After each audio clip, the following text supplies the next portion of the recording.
ठीक है, so last हमने क्या देखा था, बॉन्डिंग इन कार्बन कंपाउंड्स हमने देख लिया था।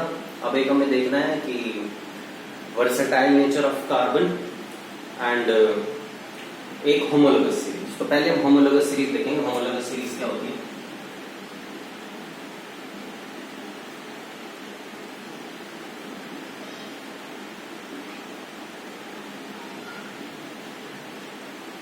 कार्बन कंपाउंड्स में क्या होता है, लास्ट टाइम कुछ कार्बन कंपाउंड्स पढ़ाए थे मैंने, कुछ ऐसा बोला था कि एक ऐसे होते हैं जिसके अंदर हाइड्रोजन एटम कार्बन एटम से डबल से दो ज्यादा होते हैं, ऐसे लिखते थे C2H6। एक ऐसे होते हैं जिसमें डबल होता है, और एक ऐसे होते हैं जिसमें डबल से दो कम होते हैं, जैसे 2 का डबल 4, 4 से 2 कम 2। इनका स्ट्रक्चर अगर बनाऊं तो स्ट्रक्चर मैंने बताया था, इसमें सारे सिंगल बॉन्ड होते हैं कि 2 कार्बन तुमने बना लिए और फिर 3 हाइड्रोजन लगा दो। कोई भी स्ट्रक्चर बनाते टाइम ये जरूर देखना किसी भी कार्बन के 4 से ज्यादा बॉन्ड नहीं बनने चाहिए, किसी भी कार्बन के 4 से ज्यादा बॉन्ड नहीं बनने चाहिए। ऐसे यहाँ पर C2H2 है तो ऐसे ध्यान रखा करो, डबल है तो डबल बॉन्ड लगेगा कहीं पर जरूर। 2 कार्बन है तो 2 कार्बन के बीच में डबल बॉन्ड लग जाएगा, 2 ही है। 3, 4, 5 होते तो किन्हीं भी 2 कार्बन के बीच में डबल बॉन्ड लगा दो, बाकी हाइड्रोजन। इस कार्बन ने 2 बॉन्ड बनाए हैं, 3, 4, 2 इसने बनाए हैं, 3, 4 हाइड्रोजन लग गए 4, ठीक है ना, इसलिए डबल आ रहे हैं, क्योंकि डबल बॉन्ड लग गया तो एक बॉन्ड तो यहीं पर हो गया। पहले 6 हाइड्रोजन थे तो एक बॉन्ड और एक्स्ट्रा बना लिया कार्बन ने, तो 2 ही हाइड्रोजन लग पाएंगे, मतलब 4 ही लग पाएंगे, 2 कम हो गए, ठीक है। और इसमें डबल से 2 कम है तो पहले ही कार्बन लगा के ट्रिपल बॉन्ड लगा दो, बाकी फिर बॉन्ड गिन के हाइड्रोजन लगा लो। यहाँ एक हाइड्रोजन यहाँ लग गया और एक हाइड्रोजन यहाँ लग गया, ठीक है। जिन जिन कार्बन कंपाउंड्स के अंदर सिंगल बॉन्ड होता है उनको बोलते हैं एल्केन, जिनमें डबल बॉन्ड होता है उनको हम बोलते हैं एल्कीन,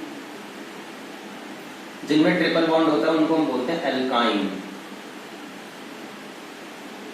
सिंगल बॉन्ड वाले को क्या बोलते हैं? एल्केन। डबल बॉन्ड वाले को क्या बोलते हैं? एल्कीन। ट्रिपल बॉन्ड वाले को क्या बोलते हैं? एल्काइन। ओके,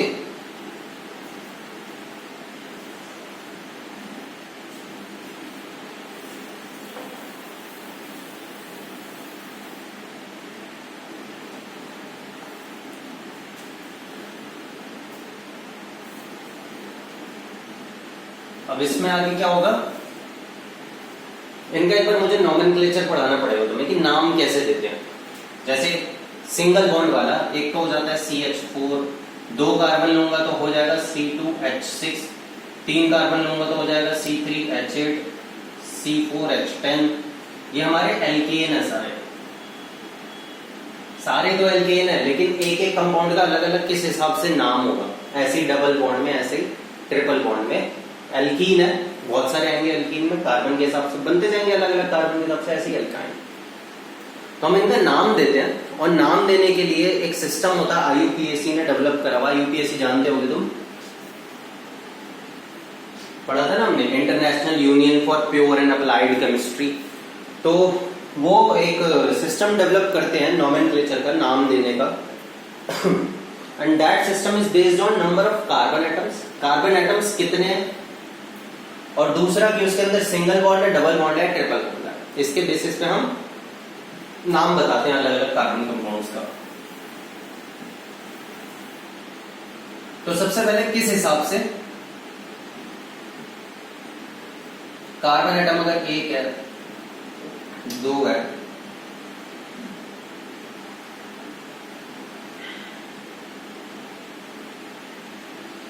एक है, अगर कार्बन एटम 1 है तो हम नाम शुरू करते हैं मेथ से। अभी बताऊंगा, फिर एग्जांपल्स दूंगा तो समझ आ जाएगा। इसमें एथ, 3 कार्बन एटम होते हैं तो प्रोप, 4 होते हैं तो ब्यूट, बट लिखते हैं ब्यूट पढ़ते हैं इसको। इसमें पेंट, इसमें हेक्स, दिस इज हैप्ट, हैप्ट या सेप्ट, सेप्ट भी बोल देते हैं। ऑक्ट, 9 में भी होता है नॉन, 10 के लिए डेक, हमारा काम चल जाएगा। अब नाम कैसे देते हैं, जैसे 3 कार्बन वाला ऐसा कार्बन कंपाउंड है, एल्केन है 3 कार्बन वाला,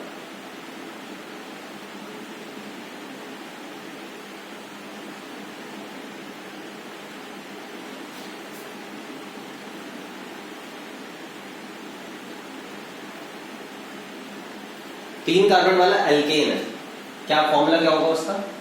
3 कार्बन एल्केन है तो डबल बॉन्ड मतलब सिंगल बॉन्ड लिया तो हाइड्रोजन एटम कार्बन एटम के डबल से 2 ज्यादा होंगे। अच्छा 3 कार्बन वाला एल्कीन है तो फॉर्मूला क्या होगा? C3H6 और एल्काइन है तो C3H4, ठीक है ना, डबल से 2 डबल और डबल से 2 कम। तो अब इसका नाम कैसे देंगे हम? कार्बन 3 है ना सब में, तो इतना तो जरूर है सबका नाम प्रॉप से शुरू होगा।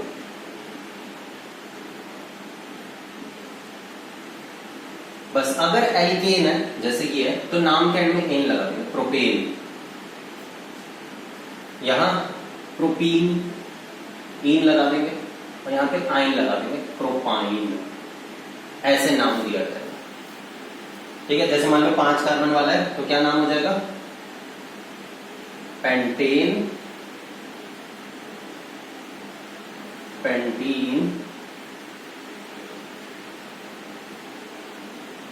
पेंटाइन। ठीक है, क्या है? Pentane, pentene, pentyne. ओके,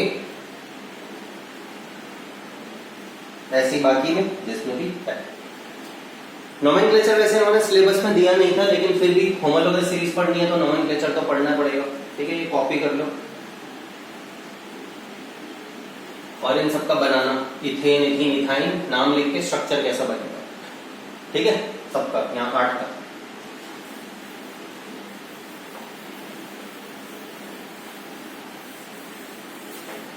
जैसे मान लो मुझसे बोल दिया, कह रहे हैं कि ब्यूटेन का स्ट्रक्चर बनाओ, तो ब्यूट होता है 4 कार्बन, 4 कार्बन तो सबसे पहले 4 कार्बन दिखा दो। ब्यूटेन बोल दिया उन्होंने, ब्यूटेन, तो मैं देखूंगा ब्यूट मतलब 4 कार्बन, एन मतलब सिंगल बॉन्ड है, एल्केन है ना ये सिंगल बॉन्ड है, सिंगल बॉन्ड लगा दो और बाकी जगह हाइड्रोजन, स्ट्रक्चर बन जाएगा ब्यूटेन का। ब्यूटीन बोल देंगे तो 4 कार्बन, कहीं भी एक डबल बॉन्ड लगा दो, जितने हाइड्रोजन बचे वो हाइड्रोजन लगाते जाओ। ठीक है,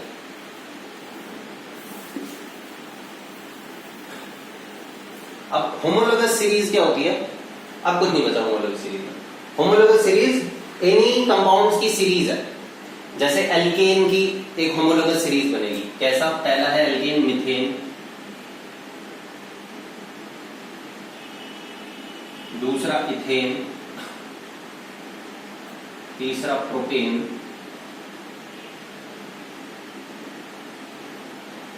ब्यूटेन, आगे तक ले जाते जाओ जितना। ये एक होमोलोगस सीरीज है। किसकी होमोलोगस सीरीज है? ये एल्केन वाली। ऐसे ही एल्कीन वाली होमोलोगस सीरीज बनेगी। एल्कीन वाली homologous series methane, methene, ethene, propene, butene. ठीक है ना, लेकिन मिथीन नहीं बनता है। मिथीन ध्यान रखना, मिथीन नहीं होता है। क्यों? ईन है, डबल बॉन्ड लगाना है, और डबल बॉन्ड तो तभी लगेगा ना जब 2 कार्बन होंगे। डबल बॉन्ड कार्बन के बीच में लगता है तो एटलीस्ट 2 कार्बन चाहिए होते हैं, एल्कीन के लिए भी एल्काइन। तो मतलब अगर तुमसे कोई बोले एल्कीन की होमोलोगस सीरीज के 5 कोई कंपाउंड बताओ, तो मैं क्या बोलूंगा? मिथीन नहीं, इथीन से शुरू करूंगा। इथीन, प्रोपीन, आगे वाले तो आ जाएंगे, ब्यूटीन, पेंडीन, सारे आ जाएंगे। ठीक है, ऐसे ही मिथाइन नहीं होगा, ट्रिपल बॉन्ड है तो कम से कम 2 कार्बन तो होने चाहिए। इसी को हम होमोलोगस सीरीज बोलते हैं। और होमोलोगस सीरीज की कुछ कैरेक्टरिस्टिक्स इसके हिसाब से हम देखते हैं। एल्केन की होमोलोगस सीरीज से समझते हैं। मीथेन का फॉर्मूला होता है CH4, इथेन होता है C2H6, प्रोपेन होता है C3H8, ब्यूटेन है C4H10, ऐसे ही आगे के बाकी। ठीक है,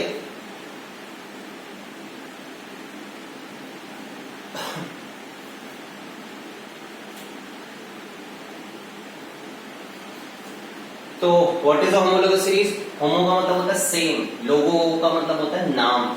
लोगोस जो वर्ड होता है, इंग्लिश के वर्ड जैसे रूट से बनते हैं, लोगोस जो वर्ड होता है उसके 2 मतलब होते हैं, या तो नाम या फिर साइंस, बायोलॉजी, बायो की साइंस, साइकोलॉजी दिमाग की साइंस, साइको दिमाग होता है तो साइकोलॉजी, एंड अलग अलग जितने भी होते हैं, गैनेकोलॉजी। ठीक है ना, ऐसे अलग अलग हो जाते हैं। तो ऐसे ही होमोलोगस यहाँ पे नाम है। होमोलोगस मतलब सेम नेम हो जिनका, एक जैसा नाम। तो इन सबका एक जैसा ही नाम है ना, मिथेन, इथेन, प्रोपेन, ब्यूटेन, इसलिए इसका नाम होमोलोगस सीरीज दे दिया।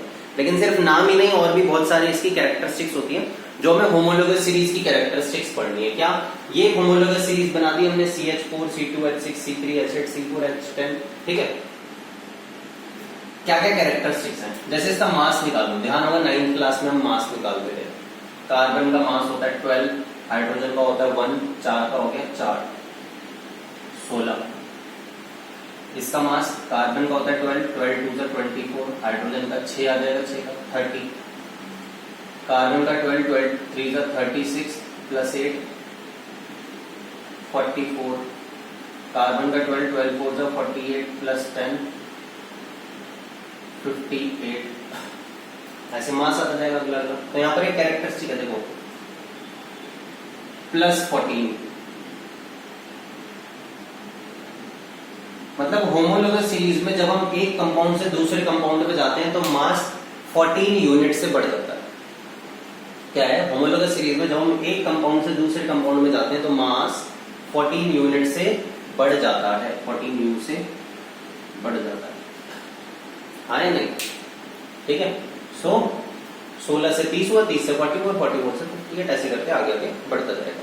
तो ये होमोलोगस सीरीज की हमसे पूछेंगे कि what is a homologous series. A homologous series is a series of organic compounds, ठीक है ना, इन विच द सक्सेसिव कंपाउंड्स, है ना, successive compounds differ by 14 you. कितने का डिफरेंस होता है उसमें? 14। कोई भी होमोलोगस सीरीज देख लेना, कोई भी, सिर्फ एल्केन की नहीं, एल्कीन वाली बनाओगे उसमें भी मास निकालोगे, उसमें भी 14 का ही डिफरेंस आ रहा होगा, ठीक है। In which the successive compounds differ by a mass of 14 U. Clear? या फिर एक और चीज दिखाऊं तो CH4 के बाद जब मैं C2H6 में गया तो क्या चीज ऐड हुई? CH2 ऐड हुआ है, देखो जरा, एक कार्बन बढ़ गया, 2 हाइड्रोजन बढ़ गए, है ना, कार्बन 1 था या 2 हो गया तो 1 कार्बन बढ़ गया, हाइड्रोजन 4 थे 6 हो गए तो 2 हाइड्रोजन बढ़ गए। यहां पर देखो तो C, एक कार्बन बढ़ गया और 2 हाइड्रोजन बढ़ गए CH2। यहां पे भी देखो तो एक कार्बन बढ़ गया और 2 हाइड्रोजन बढ़ गया CH2। तो मतलब यूं भी बोल सकता हूं 14 U से मास बढ़ रहा है, या फिर यूं भी बोल सकता हूं कि अलग जो सक्सेसिव कंपाउंड्स हैं वो CH2 से बढ़ जाता है, CH2 ऐड होता जाता है, ठीक है ना। ये बाकियों में भी होगा, अगर एल्कीन वाली भी देखोगे, चलो एल्कीन वाली एक होमोलोगस सीरीज दिखाऊं तो इथीन होगा, C2H4 इथीन, H का मतलब 2 कार्बन होता है तो 2 कार्बन ले लिया, ईन है तो एल्कीन है, एल्कीन में क्या होता है, हाइड्रोजन एटम कार्बन एटम से डबल होते हैं, तो यहाँ C2 है तो H4 होगा, ऐसे ही प्रोटीन होगा तो C3 है तो H6 होगा, ठीक है ना। ब्यूटीन में C4 है तो H8 होगा, पेंटीन में C5 है तो H10, ठीक है। तो यहां भी देखो इसका मास निकालूं, 12 2 24 प्लस 4 28, 12 3 36 प्लस 6 42, 12 4 48 प्लस 8 56, 12 5 60 प्लस 10 70। ये भी देखो 14 से ही चेंज हो रहा है ना।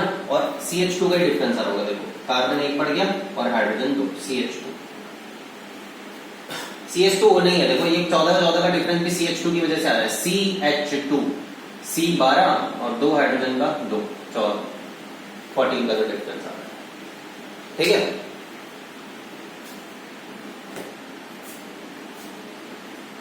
क्लियर? ओके, सो ये है हमारी होमोलोगस सीरीज। तो होमोलोगस सीरीज को डिफाइन कैसे करता हूं? It is a series of organic compounds in which successive compounds differ by CH2 group और अ मास ऑफ 14 U के मास से डिफर करते हैं। अब एल्केन की है, एल्कीन की भी हो सकती है, कितने भी ले जा सकते हैं, है ना, एल्काइन की भी हो सकती है, अलग अलग कंपाउंड्स की होमोलोगस सीरीज होती है हमारी, ठीक है।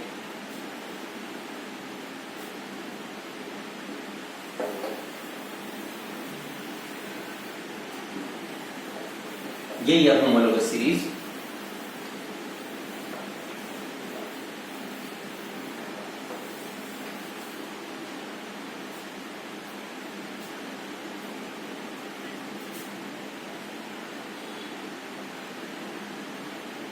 अगला है वर्सेटाइल नेचर ऑफ कार्बन।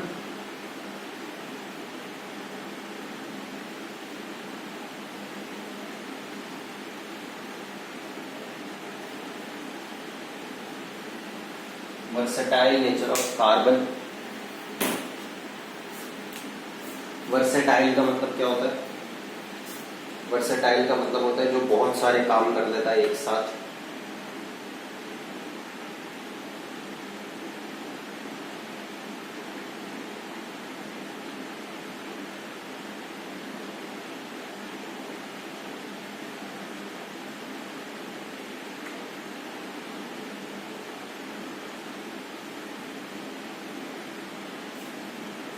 तो कार्बन वर्सेटाइल है। कैसे वर्सेटाइल है? कितने सारे काम कर रहा है वो एक साथ, उसका वर्सेटाइल नेचर क्यों कहा जा रहा है वो देख लेते हैं एक बार।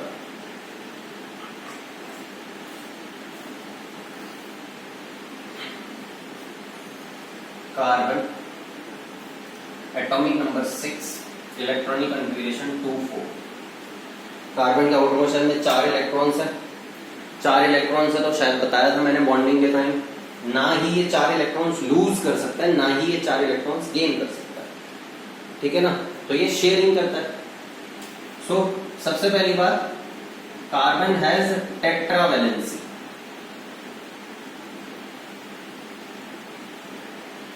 कार्बन की 4 वैलेंसी है। टेट्रावैलेंसी मतलब वैलेंसी 4 है। 4 वैलेंसी से कहने का मतलब ये 4 बॉन्ड बना सकता है। कार्बन एक साथ 4 बॉन्ड बना सकता है अलग अलग कंपाउंड से, अलग अलग एलिमेंट से। चाहे तो हाइड्रोजन लग जाए और कुछ भी लगना चाहे तो और कुछ भी लग सकता है। ठीक है ना? तो कार्बन एक साथ 4 बॉन्ड्स बना सकता है। सो एक बेनिफिट है, ज्यादा से ज्यादा बॉन्ड बना सकता है तो ज्यादा से ज्यादा अलग अलग तरीके के कंपाउंड्स बना सकता है। वर्सेटाइल है। ठीक है?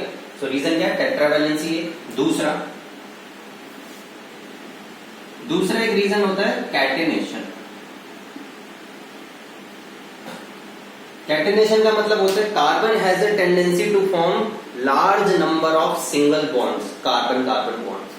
मतलब कार्बन कार्बन आपस में जुड़ करके लंबी लंबी चेन बना सकते हैं। जैसे देखा तो थोड़ी देर पहले 3 लग गए, 4 लग गए, ऐसे बहुत सारे 100 200 कितने भी कार्बन साथ साथ में जुड़ जुड़ करके सिंगल सिंगल बॉन्ड बना के लंबी लंबी चेन बना सकते हैं। ऐसी कैटिनेशन की टेंडेंसी सबसे ज्यादा कार्बन के पास ही होती है। कैटिनेशन का मतलब होता है self combining capacity of an element. So carbon has very good catenation property. Self combine कर सकता है, आपस में कार्बन से कार्बन जुड़ करके लंबी लंबी चेन्स बना सकते हैं। इसलिए कार्बन के अलग अलग तरीके के कंपाउंड्स बन जाते हैं हमें। 3 वाला भी, 4 वाला भी, 5 वाला भी, 100 वाला भी, जिसमें कार्बन लगे हुए होंगे। ठीक है ना? बाकी एलिमेंट्स भी कैटिनेशन शो करते हैं बहुत लिमिटेड